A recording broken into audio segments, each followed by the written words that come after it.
काही दिवसांनी श्री स्वामीची आज्ञा घेऊन नरसिंह सरस्वती आळंदीला परत आले. सिद्धी प्रसन्न असल्याने अनेक धर्मकृत्या केली. दूरदूरवर नरसिंह सरस्वतीची कीर्ती पसरली. एक दिवस पुन्हा श्री स्वामीच्या दर्शनासाठी ते अक्कलकोटला येतात. गुरुमूर्ती पाहून नरसिंह सरस्वती पुढे हात जोडून उभे राहतात.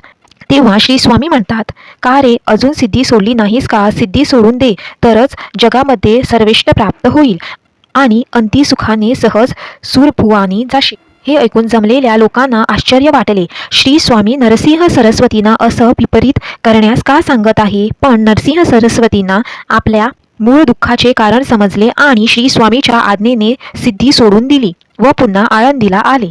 तसेच भक्तगणामध्ये एक भक्त होते. त्याचे नाव यशवंतराव भोसेकर असे होते. त्यांना लोक देव मामलेदार म्हणूनही ओळखत होते. त्यांनाही श्री स्वामी कृपेने संपूर्ण ज्ञानाची प्राप्ती झाली. त्यावेळी वासुदेव बळवंत फडके नावाचे एक थोर ब्राह्मण होते. त्यांनी स्वतंत्र मिळवण्यासाठी इंग्रजी अंमलात बंड पुकारले होते. श्री स्वामीच्या कृपेचा महिमा ऐकून ते अक्कलकोटाला येतात व श्री स्वामीच्या हातून तलवार मिळाली तर आपल्याला श्री स्वामी कृपेने हमखास यश मिळेल या समजुतीने वासुदेव फडके श्री स्वामीच्या समोर तलवार ठेवतात व दूर जाऊन उभे राहतात. पण या कार्यामध्ये यश मिळणार नाही, कारण ही योग्य वेळ नाही हे सुचवण्यासाठी श्री स्वामी ती तलवार जवळच्या तरवड्याच्या झाडाच्या फांदीवर ठेवून देतात. श्री स्वामींना काय सूचित करायचे आहे हे वासुदेव फडक्यांना समजते. पण पहिले मायभूमीचे कर्तव्य शिरसावध्य कर्तव्य मानून ते बंड पुकारतात आणि पुढे काय घडले हा इतिहास सर्वांनाच माहीत आहे. तसेच एक राजश्र सरदार अक्कलकोटात राहत होते.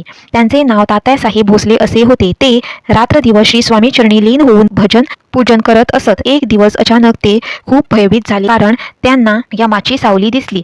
आपला मृत्यू समीप आला आहे असे त्यांना कळले. तेव्हा तात्याने श्री स्वामींना आपले मरण चुकण्याबद्दलची विनंती केली.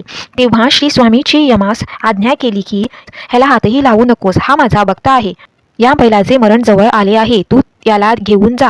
आणि काय आश्चर्य, तात्काळ बैलाचे प्राण जाऊन बैल जमिनीवर कोसळला. अशा प्रकारे बैलाला मुक्ती मिळवून दिली आणि तात्याचे प्राण वाचवले. पुढे ग्रंथकार म्हणतात, श्री स्वामींनी अशा अनेक लीला करून दाखवल्या आहेत.